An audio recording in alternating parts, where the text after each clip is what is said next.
the exception of Gedman's meteoric rise to all-star status, Buckner's strong play, another batting title for Boggs, and Dennis Boyd's excellent season, the pundits would note the entire Red Sox year as only completely frustrating, as the team fell from contention at the All-Star break to nearly 20 games back by the final day of play. Battered with injuries, perennial superstar Jim Rice said only, "The fans deserve better." With 191 days until the start of a new season, it was to be, as Charles Dickens wrote, the winter of despair.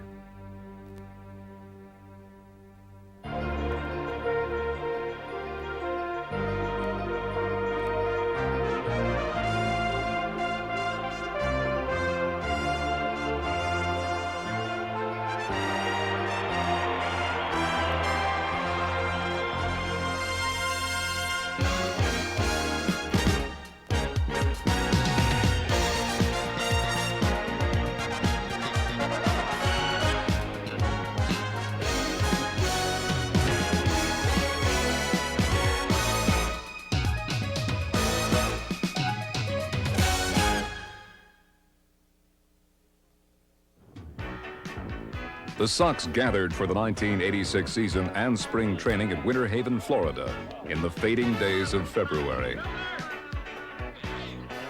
Veterans like Rice, Tony Armas, Roger Clemens, and Al Nipper were once again healthy after a winter's rest. And there were new players added to the roster. The Sox swapped designated hitters with the Yankees. Mike Easler for Don Baylor. They traded Jackie Gutierrez to Baltimore for right-handed pitcher Sammy Stewart. For infield depth, Ed Romero came over from Milwaukee for pitcher Mark Clear. In a multiplayer deal, the Sox got Schiraldi and Gardner from the Mets for Ojeda.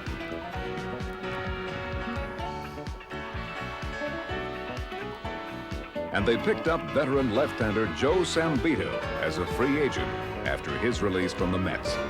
In all, as always, it was the spring of hope for fans, for players, and for second-year manager John McNamara. The pitching, to me, is the name of the game. We had starters that I felt that had enough experience to compete, and I felt that our pitching, if it were consistent and the bullpen did their job, that we had a chance to be very competitive and to win. It was a cold day in Motor City as the Red Sox faced Detroit in the season's opener on April 7th. 14-year veteran and 1985 game-winning RBI leader Dwight Evans led off the game and the season as no one ever had. Left center and gone. Home run, Dwight Evans. My goodness.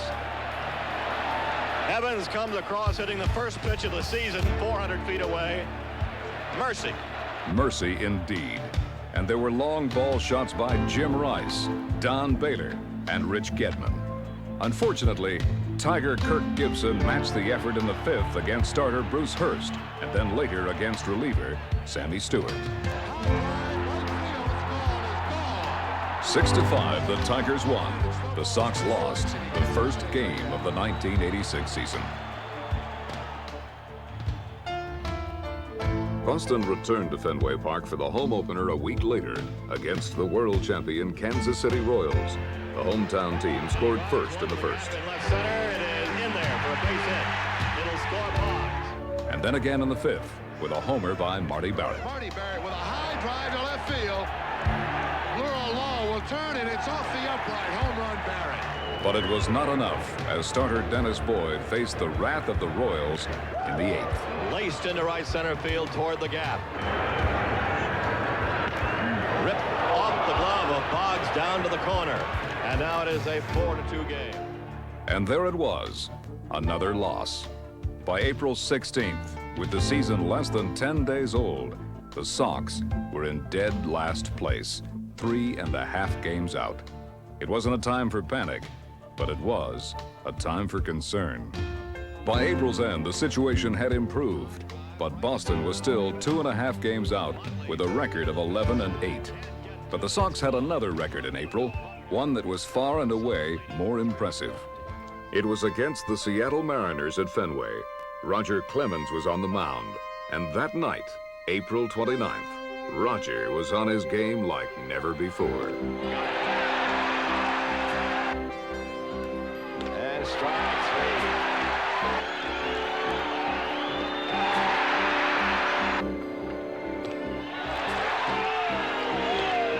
Got it. Strike three. Struck out. Strike three. Strike three. 2-2 pitch. Strike three. Got him. Strike three.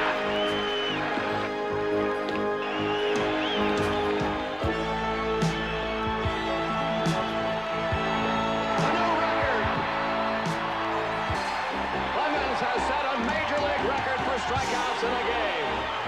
What a From the performance. University of The Sox Texas. closed out the game 3-1, and Clemens closed out April, leading the league with a record of 4-0. May was a month of mayhem for the Sox. They played 28 games in 31 days and won 21, outscoring the opposition by 50 runs, including a 17-run free-for-all against Minnesota on May 20th. High and hard to right field. Bruno going back, can't get it. Boggs will rip it up the middle for his fifth hit. 1 run scores, 2-run score. The word was out. The Red Sox were red hot. 5 times Boston won games in their last at-bats. Marty Barrett had a 14-game hit streak. Home run hitter Jim Rice had become hit all fields Jim Rice. And twice, Wade Boggs had 5 hit games, plus his first Major League Grand Slam. Slam, Wade Boggs. And as hot as the hitters were, Boston's big 3 men on the mound were just as imposing. Oil Can Boy, after a slow start in April, was 5-1 for May. Clemens, well, Roger was Roger, as he continued winning with a 5-0 mark for the month and a season total of 9 wins against no losses. And dependable Bruce Hurst had 5 victories over 1 defeat for the season's 2nd month. Strike three. He caught it. Not to be outdone, the bullpen was bullish with the rejuvenated Joe Sambito, a stalwart Sammy Stewart, and perennial workhorse Bob Stanley. The Sox ended April 2.5 games back. They ended May 2.5 games up and in sole possession of first place. But winning is never easy, and May took its toll. It was May 18th. The Sox were battling the Texas Rangers, and the battle was real. First with Bill Buckner, then with Rich Gedman,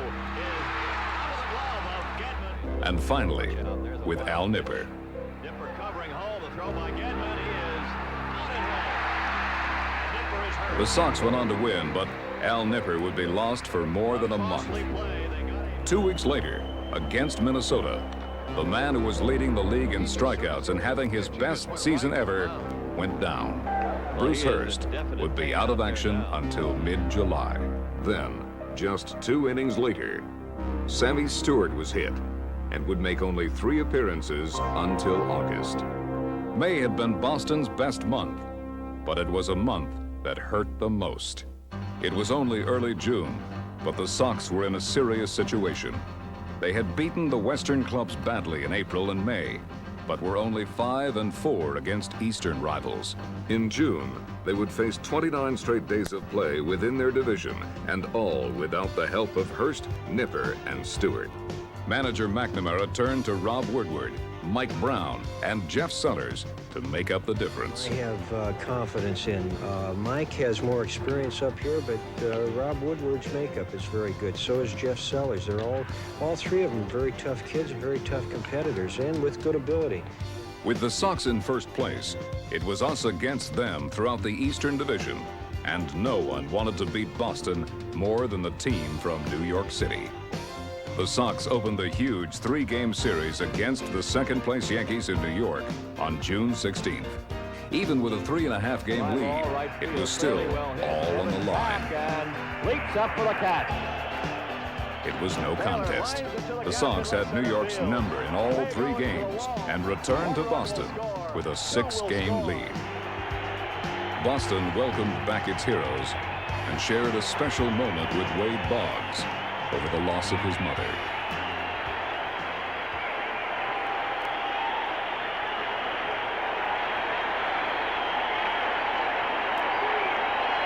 Quite a dramatic moment for Wade Boggs.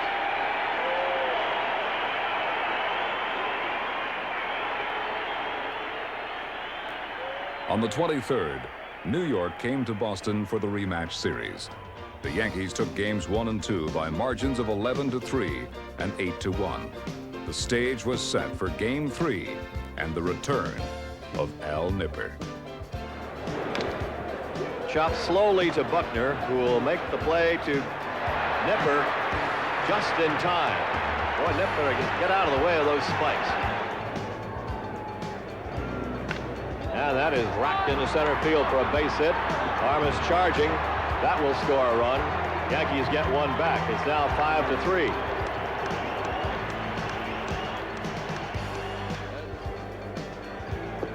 Got it. Came right in on it. And Renicky is mad. 2 strikes to Griffey.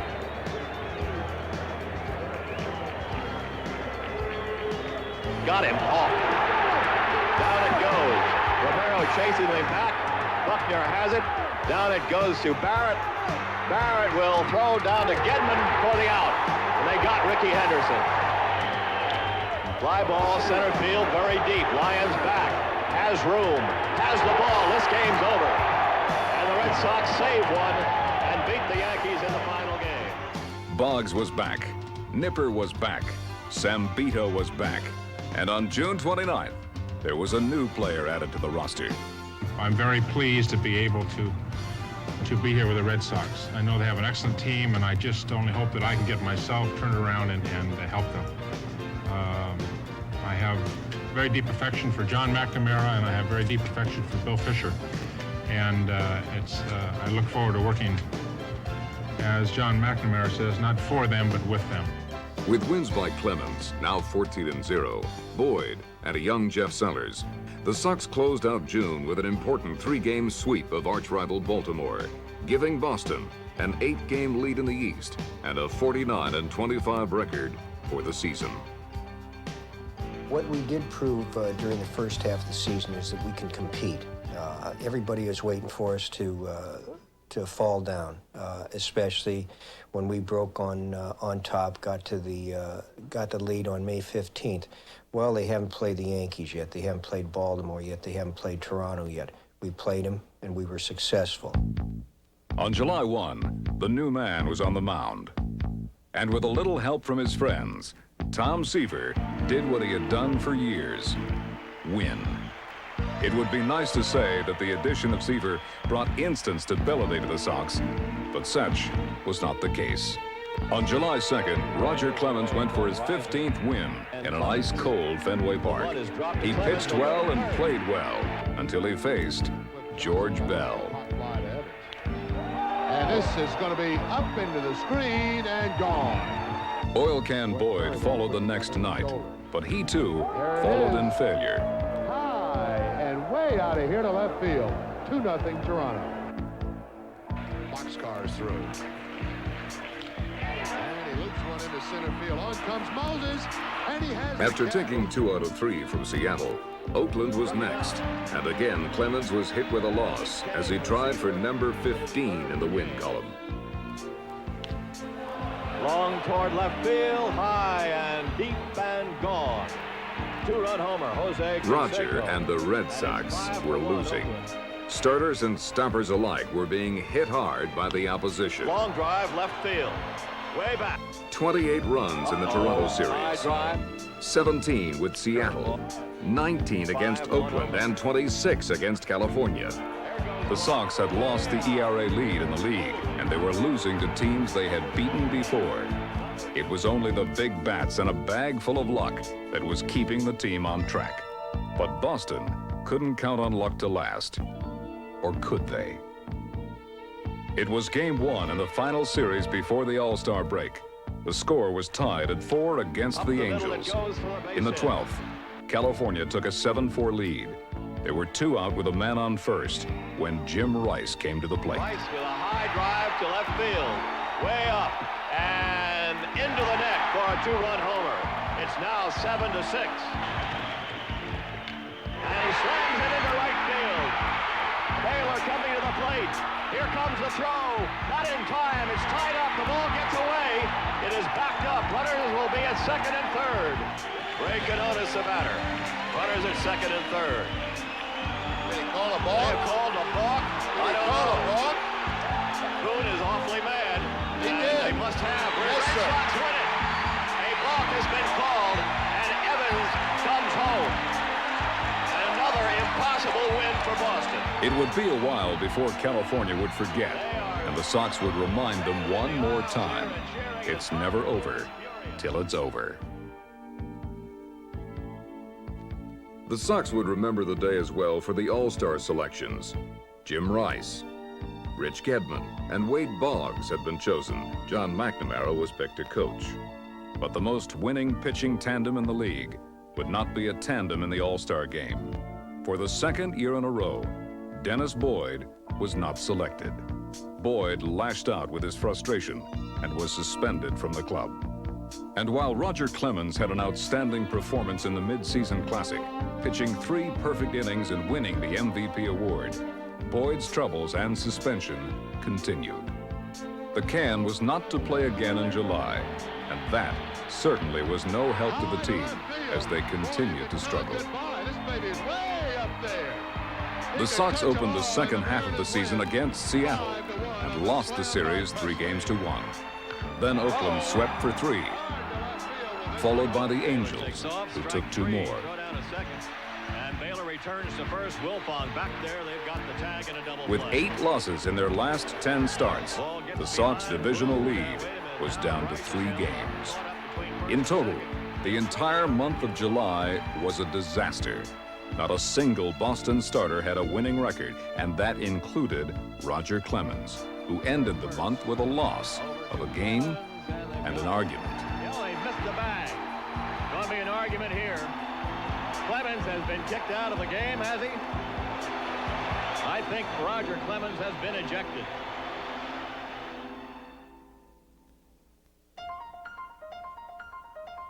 The Sox opened August back at Fenway. Oil Can Boyd was newly reactivated. Bruce Hurst and Al Nipper were healthy once again. Tom Seaver seemed strong, and Roger Clemens was still leading the league. For the first time in nearly 3 months, the Red Sox starting rotation was back in order. It was almost like the start of a new season, and appropriately enough, the first foe at Fenway in August was Kansas City. The Sox took the first game of the series, lost the second, and had Game 3 on the line when manager McNamara took a chance on a new guy from the bullpen to relieve Al Nipper.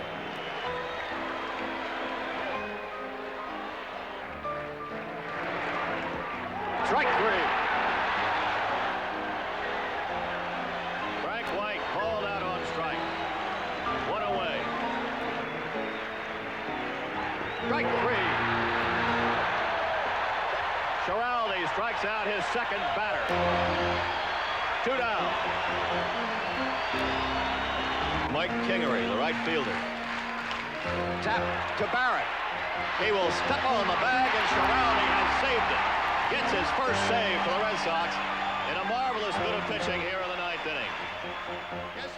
inning. Next into Fenway was Chicago, who took the first 2 games of the series by margins of 1-0 and 3-1. Again, Clemens and Boyd pitched well, but Boston was unable to generate enough runs to make it positive. With the division closing fast and the Sox lead now down to only 2.5, McNamara changed the lineup, moving Boggs into the leadoff position. The move seemed simple enough, and the results were immediate and impressive. Willis. Fly ball, upfield, hit deep, way back, and up, and gone. Home run, Marty Barrett. 2-0 Boston. Hurst followed and won, then Seaver, then Nipper.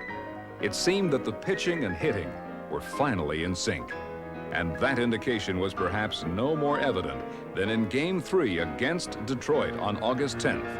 With the Sox trailing 6-5 in the 8th, Rich Gedman stepped in to pinch hit for Mark Sullivan. Gedman goes deep toward right field. Line drive. Grand slam, Rich Gedman.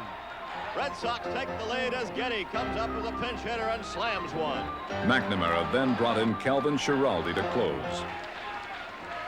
Strike three. Schiraldi was looking better and better.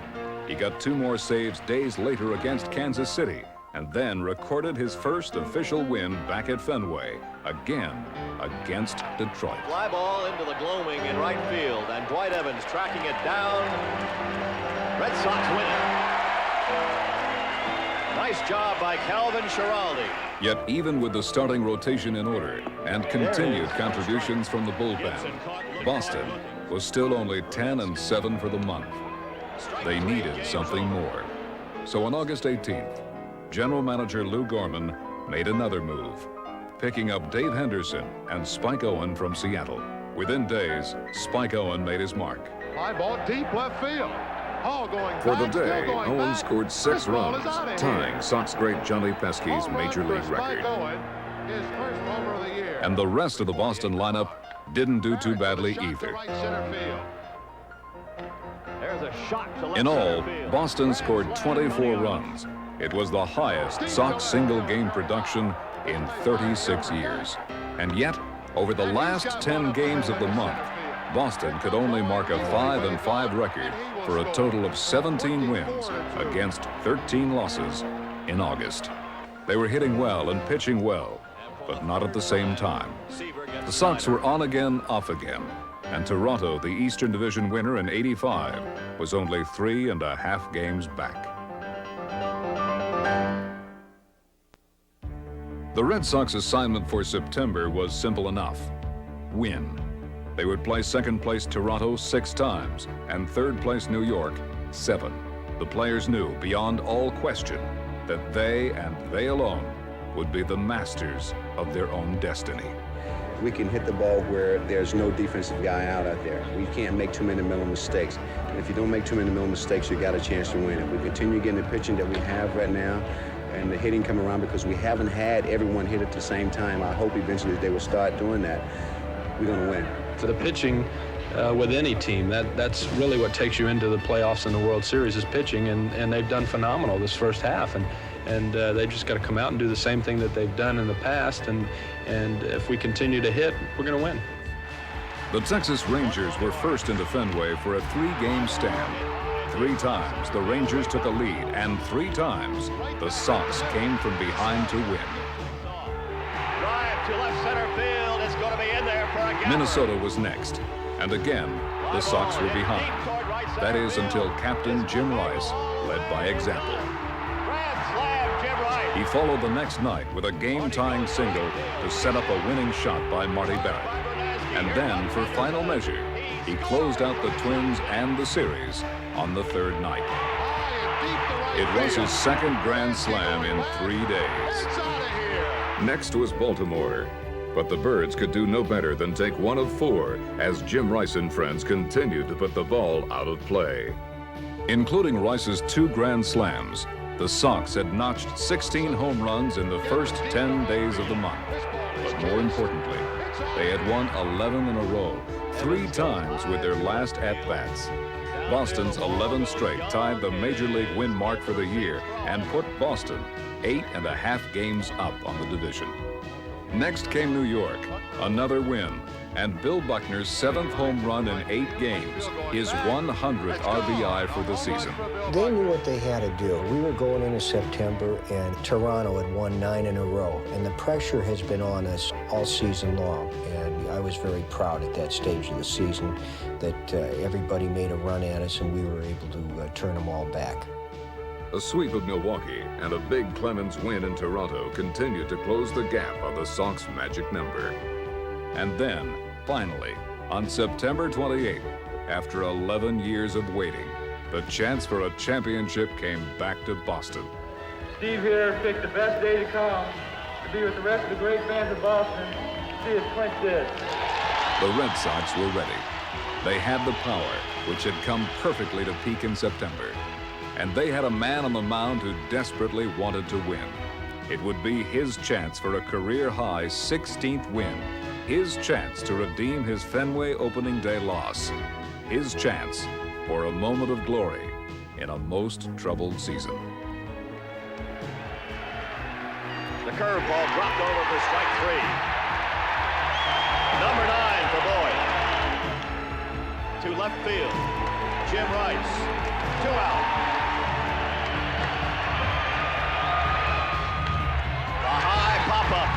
This may do it. Buckner is there. It's all over. The Red Sox are the new division champions.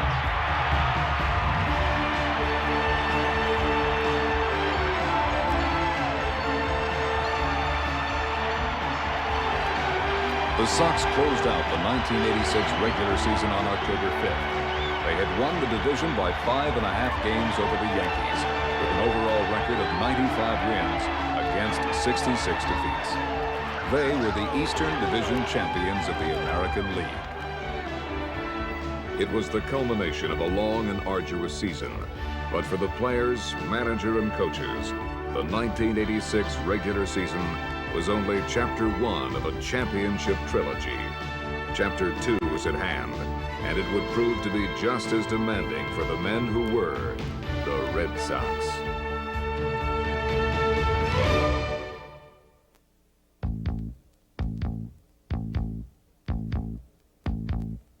It was to be the strength of the East against the best of the West. The Boston Red Sox versus the California Angels. Beyond all the theoretical comparisons and contrasts between the two clubs, the simple fact was, it would be a best-of-7 series. The winner to go on, the loser to go home. Game 1 was a matchup of aces. Roger Clemens against Mike Witt.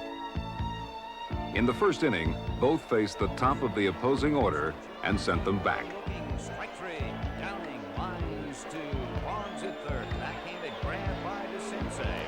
But in the second inning, after picture-perfect strikeouts of Rob Wilfong and Dick Schofield, Clemens faced trouble. Bill Fisher to the mound to talk with Clemens and Gedlin. Jones lines one into center field, sliced down the line and left. This looks like trouble. Ripped down the line into left field. Reggie swings and misses strike 3. Roger had thrown 45 pitches to retire the side, far more than he had ever needed before. The score was 4-0 Angels. And while Clemens was being hit, the Red Sox remained hitless against Witt, inning after inning. Finally, with Owen on by a walk and Boggs on with the Sox first hit, there was 2 on and 2 out when Marty Barrett came to the plate with Boston's first real chance. Here's the 1-2 pitch coming on from Witt. Drive to right field. Owen around third. The throw home, and he is safe at home. It was a start, but it was all that there would be. By the end, the Sox were defeated 8-1. Clemens had thrown 94 strikes in 143 pitches, enough to strike out more than 30 batters, but not enough this night to beat Mike Witt, who was, in a word, unbeatable.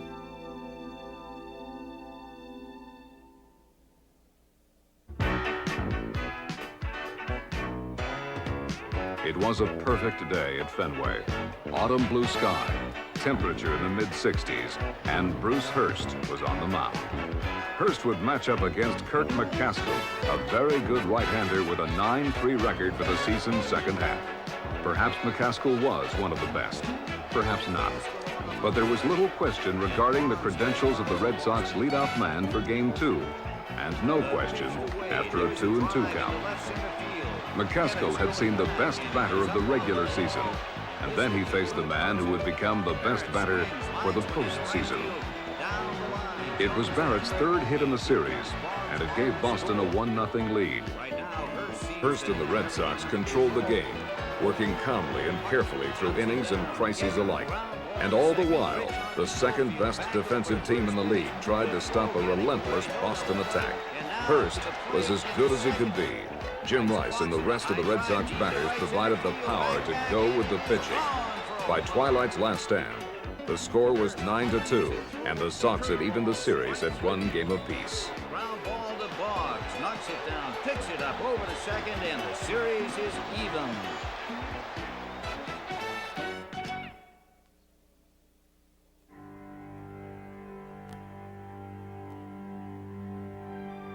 East is East and West is West, but they met in Anaheim for ALC Game 3.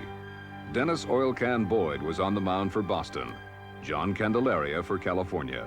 Through the first inning, both men pitched as expected, with fine control. In the second, Candelaria faced his first moment of truth. Jim Rice walked. Don Baylor struck his fourth hit of the series. After a pickoff play on Baylor, Dwight Evans singled to left. There were runners on first and third as Rich Gedman came to the plate.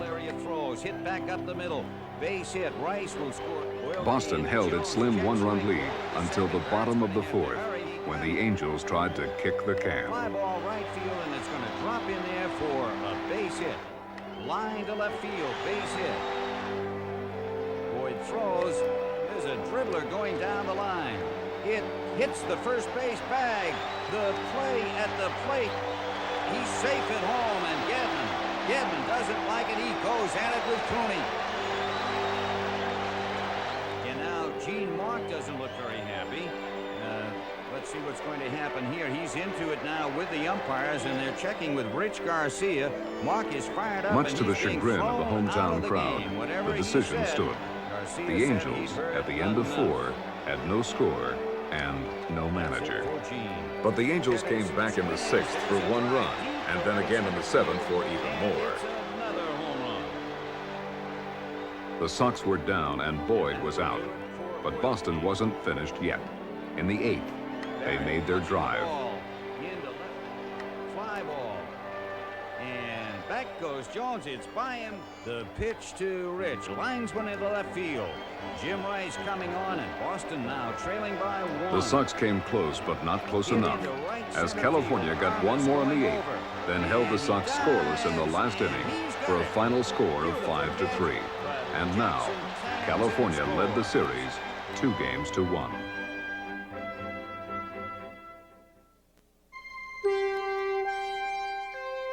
Game 4 was another night game at Anaheim. With the stadium's lighting rated as the best in baseball, the park was considered a hitter's dream. The hitter's nightmare, of course, was facing the speed of Roger Clemens or the chicanery of Don Sutton. Both men threw hard, soft, straight, and curve, every which way to beat the batters. Neither club was able to score or threaten until the top of the 6th. Bill Buckner came up with Tony Armas on third. Buckner swings and drills it down the line in right field. Fair ball, and the Red Sox lead. By the 9th inning, Boston had given Clemens a 3-run lead, and Roger, through 8 complete innings, had given the Angels absolutely nothing. With a lead going into the 9th inning, the Sox had won 83 of 84 games during the regular season. There was no team in baseball with a better record. 3 men up, 3 men down. That was all that was needed to tie the series. Clemens winds and throws. There's a drive deep into left center field. Henderson back to the wall, and it is gone. Ripped into left field for a base hit, and the tying run coming up to the plate. McNamara has a tough decision to make. He makes it. He wants Schiraldi. And the pitch into left field. Rice coming over. Now going back. It's going over his head as he misjudged the ball. They're all running. Schofield rounding third. He'll come home. White at third. Pettis at second. The Angels get a big break on this one. This will load them up. Lee got him swinging. Counting waiting. Schiraldi again down to the set. Foul back. Swing and a miss. Strike 2. Alvin ready on the mound. Checking in for the sign. Down with a deep breath. Tension right here. The right-hander throws, and he hit him. And the game is tied. Schiraldi hit him on an It had off-speed happened. pitch, and it's The all lead tied. was gone. The game was tied. Now it was 1 inning at a time. Something, anything for one team, while denying the other. And this game, this nerve-wracking game, would be over. Barrett. The Sox came up in the 10th Center field, but and were sent back. center fielder Gary Pettis makes the play. Schiraldi settled, and the Angels were put away. Now the 11th. Boston could do nothing. The Angels went on the attack. Schiraldi faced the same challenge. 3 up, 3 down. Hit hard to right field, base hit. Drilled into left field, a base hit. Here's the runner coming around third. And on to score, the Angels are up 3 games to 1, and they can taste victory now. Game 5 will be played less than 16 hours from now. This will be a long, short night. A long, short night indeed, and perhaps a very long winter for second thoughts and self-doubt about a game that got away. The only thing that we said is that we want to put this uniform on tomorrow in Boston, and you know, in order to do that, we have to win. Perhaps it was just coincidence. Game 5 was to be played in the American League's Wild West at exactly high noon. And down 3 games to 1, a long way from home, and again facing the seemingly unhittable Mike Witt, the Red Sox were left with no alternative except to play by the old gunslinger rule. Come out smoking. The pitch, line to right field, and it is gone for a home run. Witt almost had him.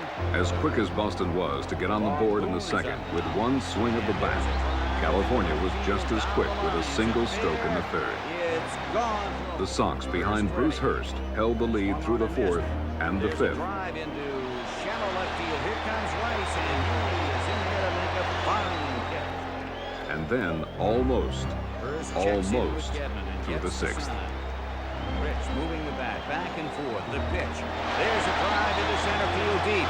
Henderson going back. And he touches it with his glove. It's gone. A home run.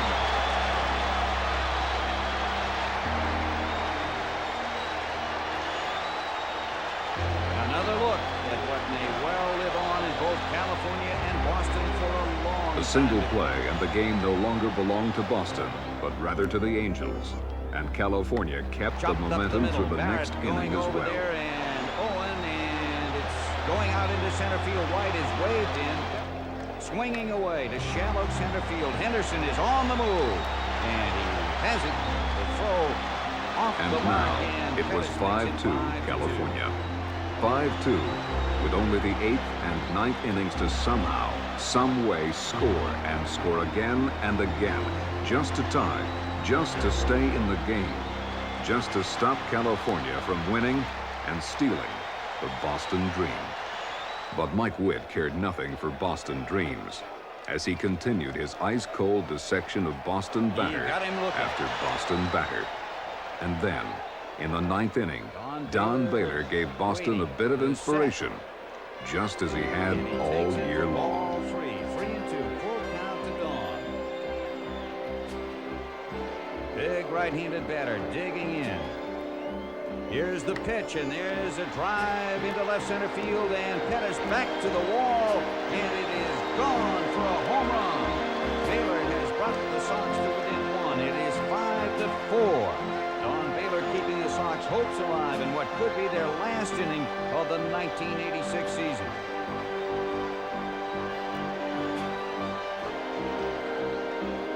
Mitch Gedman at the plate, and pitching coach Marcel Laxman on his way out to the mound to talk to Witt. And then Lucas came in to pitch to Gedman. Gary Lucas will come in to face Gedman with 2 out. California clinging to a 5-4 lead here. Boston trying to stay alive, and he is hit by the pitch. Rich Gedman hit by the pitch, and he is going down to first base, and Laxman comes out again to get Donnie Moore, who will pitch to Dave Henderson. The first pitch is low for ball 1. Strike in there, it's 1-1. The Angels 2 strikes away from winning it all. The pitch is cut on a miss, strike 2. And there's a ball outside, a low 2-2 to Dave. Angels 1 strike away from the World Series. Henderson getting ready. Donnie Moore on the mound. They're standing here in Anaheim for the Angels. Moore works to the set. The Rivers. There it goes. Deep to left field. The ball hit Anderson has hit a home run. The Red Sox have taken the lead. This is unbelievable. He had given away 2 runs in the 6th inning. In the 9th, he took them back. In a single instant, Dave Henderson became a Red Sox player to be remembered forever. But there still remained one final task, and that was to close out the Angels in the bottom of the 9th. And California was not to go lightly. Safe at home. Broken bat, and Crawford snares it, and we're going to the 10th. Neither team took the 10th. In the 11th, Boston Baylor took it all. hit by the pitch. Evans up the middle into center field, base hit. The bunt popped up. Fair ball, and it's safe at first base. DeCinces barehanding, but the throw into the air in left center field. Pettis under it. Baylor tags, and he scores. The Red Sox lead it 7-6. It was enough, just enough, a single run. After more than 5 hours of determined struggle, Boston had come back from the brink of elimination, and now California would have to come back to Boston for Game 6. Red Sox are going home. They're still alive.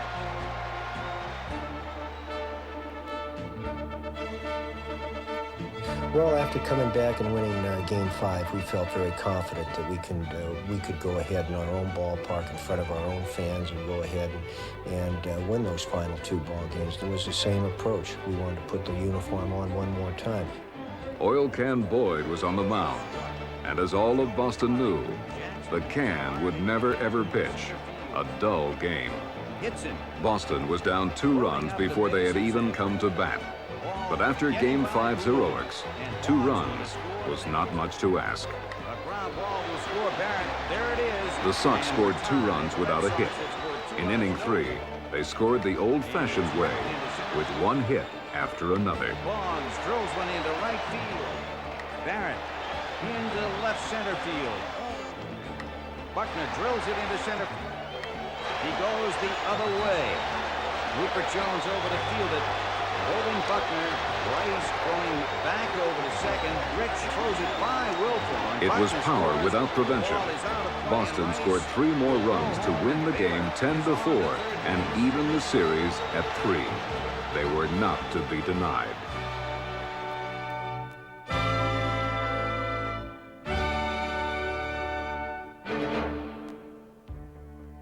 It was a perfect night for baseball. A perfect matchup of pitching and power as the Red Sox and Roger Clemens went against the California Angels and John Candelaria in the deciding game of the American League Championships. But within the first 4 innings, the game became just a game. Candelaria Thorne ripped into left field for a ground ball, hit slowly to second base. Burleson can only go to first. Baylor scores. Bogs up the pitch. Ripped into center field. It hit the bag, and it goes into right center. Baylor on the score. Evans scores. The runner's going, and it's hit to left field. It may clear the wall, and it does. It was perfect. Jim Rice, one of 2 remaining players from the 1975 team still on the Red Sox roster, had literally put the game out of reach for California. Just a big hit by Dwight Evans, the only player from the 75 series, could have made the night more perfect. In the 7th inning, the night became more perfect. Down the line, left field deep. Home run. And as Boston hit, California remained nearly hitless. First against Roger Clemens, and then against Calvin Schiraldi. Strike 3.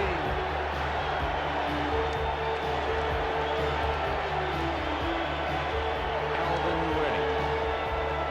He delivers.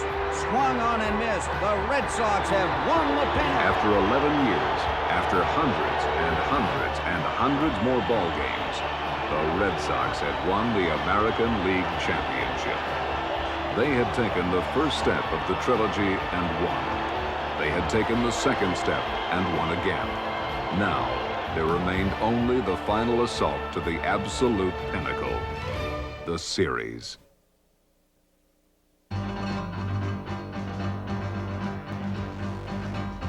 The series opened in New York at the Mets' Shea Stadium to bone-chilling cold and an equally icy reception by Mets fans. But the Red Hot Sox quickly took a two-game lead with shutout pitching by Bruce Hurst and Calvin Schiraldi in Game 1 and a 9-run offensive effort in Game 2. Hurst and Schiraldi gave away only 4 hits to the Mets in the first encounter, and that was only one better than Mets starter Ron Darling. 3-2 pitch, inside, ball 4. Evans at the plate in the The dirt away difference from was the a catcher. simple play that didn't turn out to be so simple. Drilled at Tuffle. It goes through his legs. Rice being waved in. Strawberry throws, not in time, and Rice is home.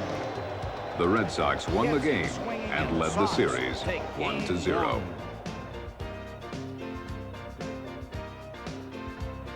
Game 2 was to be a no-hit showdown between Roger Clemens and Dwight Gooden.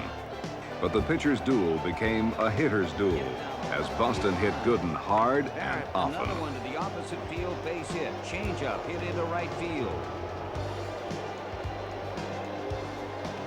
The Mets came back in the third with 2 runs of their own, but it would be as close as they would get to matching the Boston attack.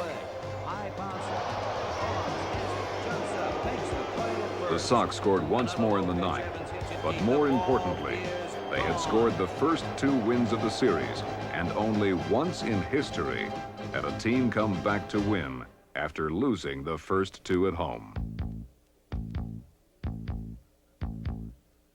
Fenway Park had a near carnival atmosphere as the Sox and the faithful were once again united for Game 3.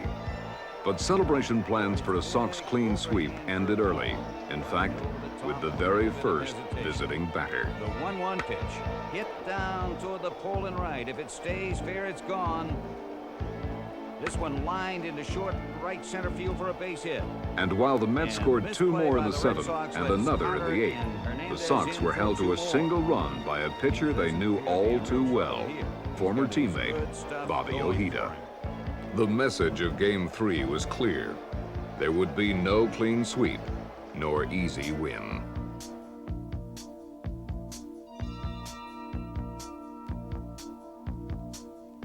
With a game still in hand and before the home crowd, manager McNamara held to a decision made prior to Game 3. He would start Al Nipper against Ron Darling in Game 4. For 3 innings, Nipper and Darling kept the game scoreless. But in the top of the 4th, the bottom fell away for Boston. This one high and deep to center, and it may clear the wall.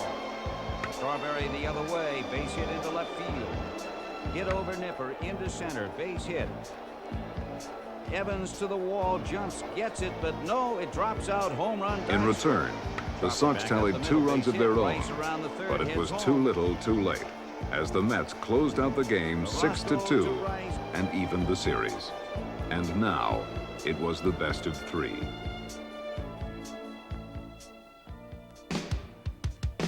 It was a pivotal game. The Sox couldn't afford a New York sweep and then face the Mets twice at Shea. New York didn't want to go 1 game down and be forced to win 2 in a row, particularly with a rested Roger Clemens scheduled for Game 6.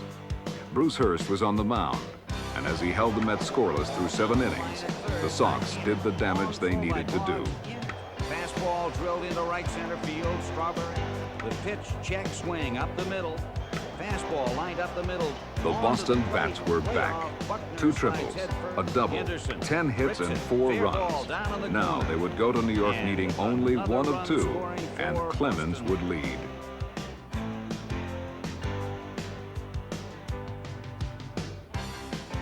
Game 6 in New York was the hottest ticket in town.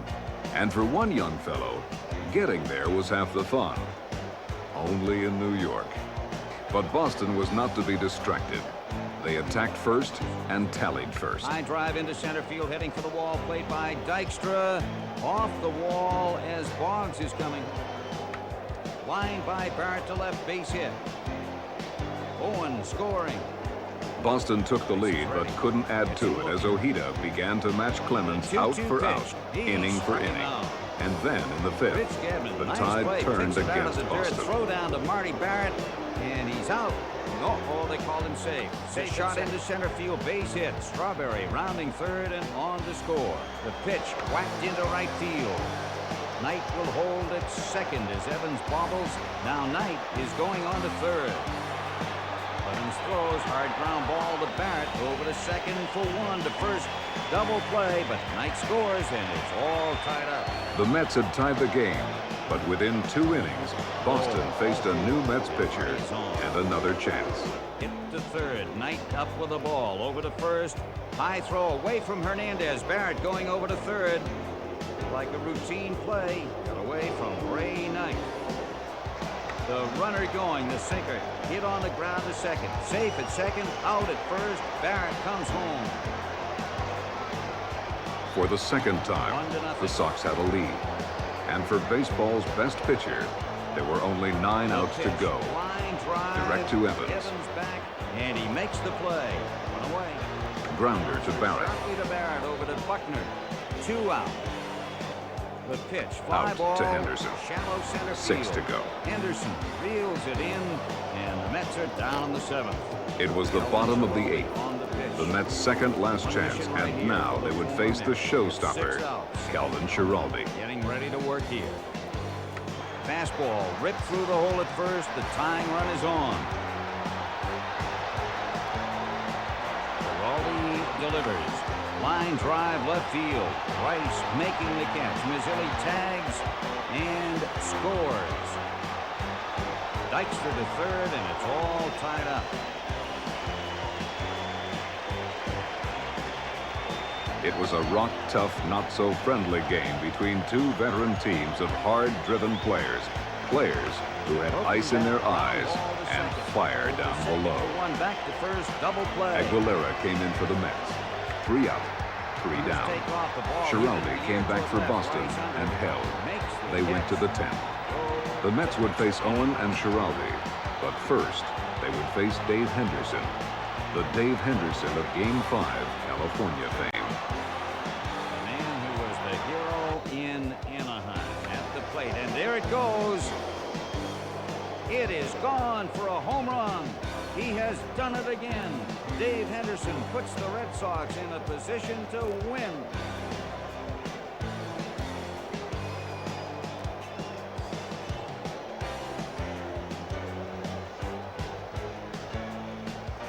They got Owen and Schiraldi, but with 2 outs, the Mets still faced the top of the order, the best in baseball. Wilson can't get there. Marty hits it into center field, base hit. Dykstra picks it up, running, and he throws home, safe at home. And now, there were just 3 outs to go with a 2-run lead. 3 outs, and the Boston Red Sox would be the world champions. Strike on the outside edge.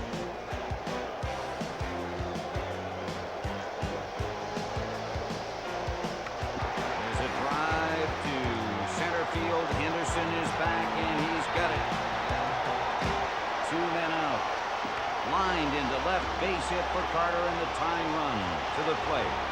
And it's lined into center field, base hit. The pitch to Ray. Base hit. Carter on to score. The tying run to third. And Kevin Mitchell coming up for the Mets. John McNamara going out to the mound. And the pitch gets away from Gedman. The ball to the backstop. Mitchell comes in to tie the game. Ground ball to Buckner. It goes through his legs. Knight will score. What could have been, the Mets what should have won. been, was not. Whatever the outcome, the next game would be the last.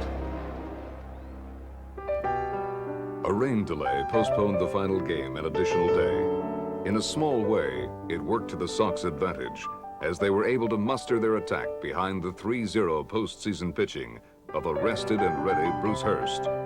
New York countered as expected with Ron Darling. It was a tentative first inning for both clubs, But in the second, there was nothing tentative about the Sox side of the inning.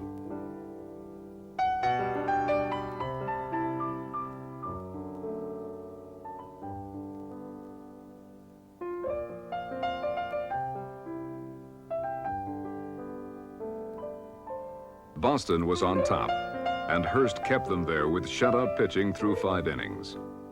And then the Mets made their move.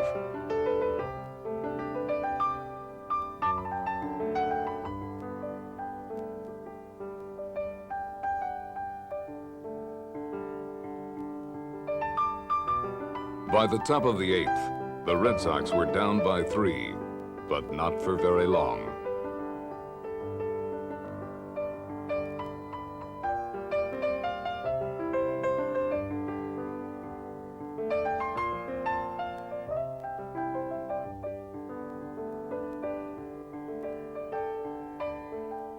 There was no more.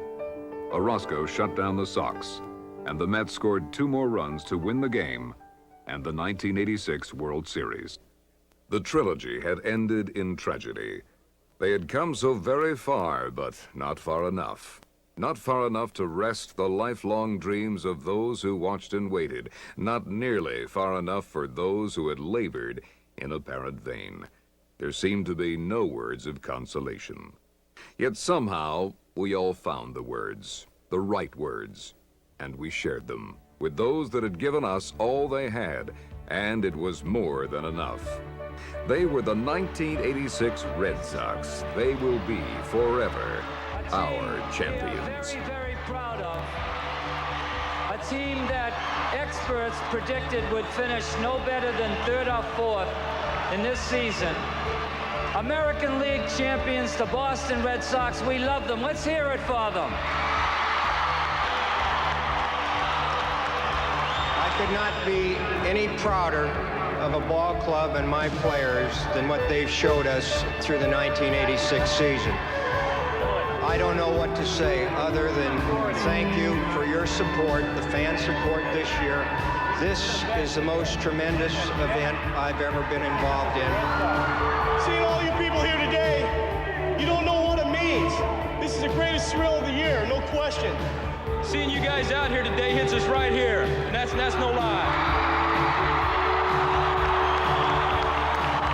This is the end of my 31st year of covering Major League Baseball, and I've never been around a finer team. I think there's a sign out there I read on the way. The Mets think they're in heaven, but the Red Sox are going to be back in '87. We're going to be back next year, believe me. Maybe next year or the year after. Believe me, we're going to do it. Thank you. And we can't wait to come back here next October. Let me tell you something else. They may have our trophy, but they can keep the Big Apple. We want it right here in Boston where it belongs. How about an E? And a D? How about an S? And an O? What does it spell? What does it spell? 1986 American League champion Red Sox!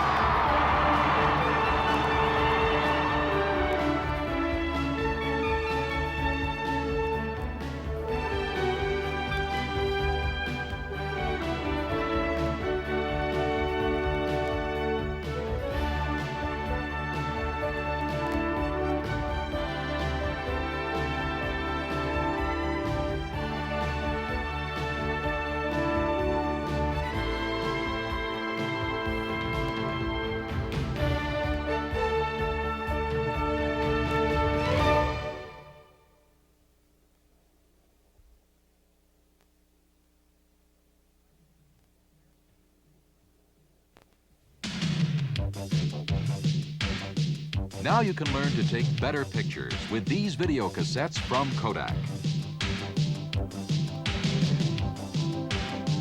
For the serious amateur, step-by-step approaches to composition, lighting, lenses, filters, and film principles.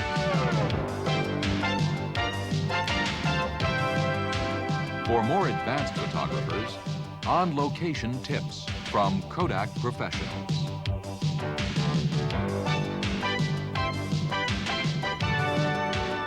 And for everyone, the best of Kodak's photo travel films. Over 20 programs available to you now from Kodak, the people who wrote the book on photography.